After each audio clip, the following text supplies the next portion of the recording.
तो पिछला वीडियो में हमने आधुनिक भारत को स्टार्ट किया था, जिसमें हम आधुनिक भारत कहाँ से शुरू होती है उसके बारे में कुछ बिंदुओं को जाना था। तो हम जानते हैं मुग़ल के मध्य भाग से ही आधुनिक भारत स्टार्ट हो जाता है। इसलिए मुग़ल को हम लोग दो भागों में बांटते हैं, मध्यकालीन भारत में और आधुनिक भारत में।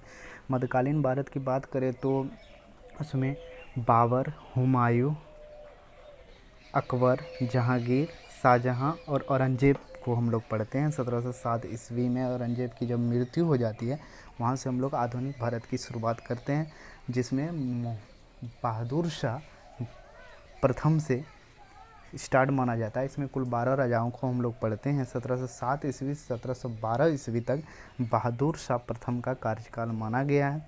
तो अब बहादुर शाह जो राजा बना, उसका जो कहानी छिपा हुआ है वह औरंगज़ेब के पुत्रों की कहानी में छुपा हुआ है। औरंगज़ेब के 3 पुत्र हुए, जिसमें पहला था मुअज़्ज़म, दूसरा आज़म, तीसरा कामबख्श। अब तीनों जो थे, उत्तराधिकार जो था उसमें मुअज़्ज़म बना। तो कैसे बना? तो मुअज़्ज़म को ही कहा जाता है बहादुर शाह प्रथम। तो तीनों राजा बनने के दौड़ में थे, लेकिन तीनों जो राजा बनने के दौड़ में थे, इसके लिए तीनों को युद्ध करना पड़ा। कौन सा युद्ध? पहला युद्ध करना पड़ा जजाऊ का युद्ध, दूसरा युद्ध करना पड़ा बीजापुर का युद्ध। तो जजाऊ का जो युद्ध किया उसमें बहादुर शाह प्रथम और आज़म दो लड़े, जिसमें आज़म की मृत्यु हो गई। अब दूसरा युद्ध जो हुआ बीजापुर का युद्ध, उसमें बहादुर शाह प्रथम और कामबख्श के बीच हुआ, तो उसमें कामबख्श की मृत्यु हो गई। बचा कौन? बहादुर शाह जफर। तो बहादुर शाह जफर नहीं, बहादुर शाह प्रथम।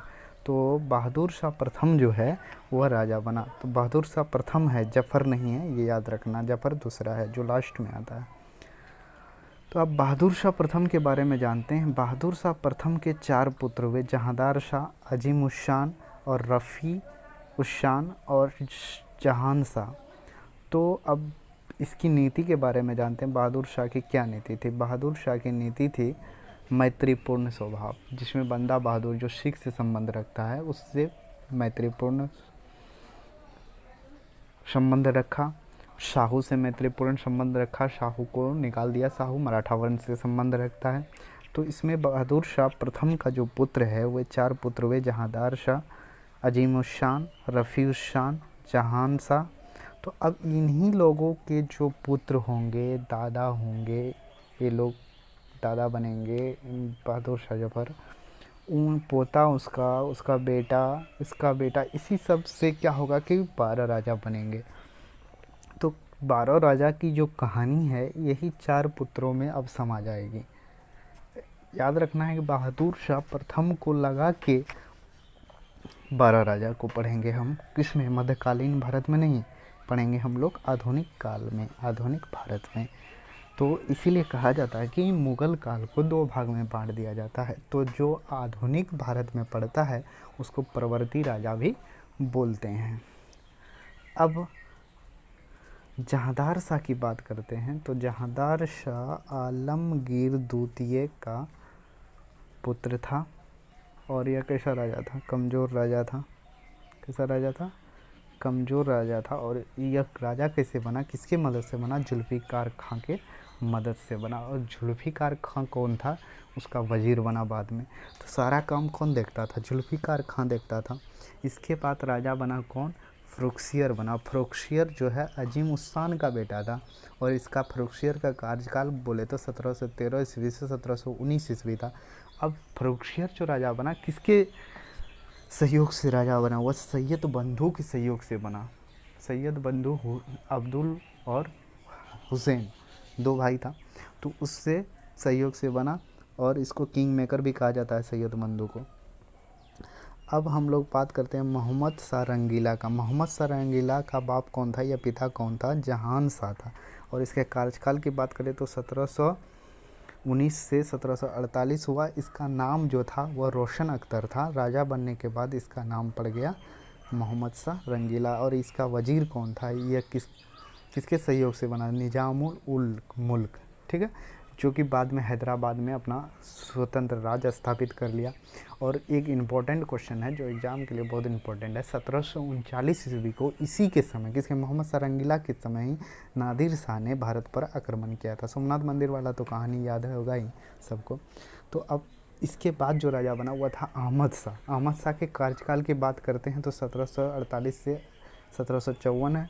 मोहम्मद शाह रंगीला का पुत्र था, याद रखना है। अहमद शाह किसका पुत्र था? मोहम्मद शाह रंगीला का। उसकी माँ का जो नाम था वो था उधम बाई। उधम बाई क्या थी? एक नर्तिका थी। 1748 ईस्वी में कुछ कहानी हुआ इसका, तो वो तो पॉइंट में लिखा हुआ है, वो आप लोग देख लीजिएगा। आलमगीर द्वितीय जो है 1754 से 1758 तक रहा और इसके पिता का नाम था जहांदार शाह। इसके समय एक इम्पोर्टेंट चीज़ हुआ, प्लासी का युद्ध। प्लासी का युद्ध कब हुआ, किसके किसके बीच हुआ, ये आप कमेंट में हमें बताइएगा, ठीक है। और इसके बाद बना शाह आलम द्वितीय, जिसका नाम था अली गौहर, जो बिहार में था उस समय जब उसकी मृत्यु हो गया आलमगीर द्वितीय की मृत्यु हुआ तो उस समय ये कहाँ था? बिहार में था, सूबेदार बना हुआ था। और इसके कार्यकाल की बात करें तो ये 1759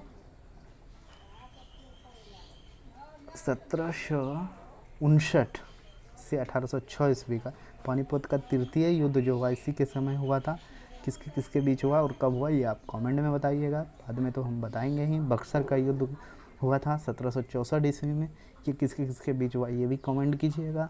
और बंग ये यहाँ लिखा हुआ भी आप देख के भी कमेंट कर सकते हैं। अब हम पढ़ेंगे लास्ट राजा जो है बहादुर शाह जफ़र।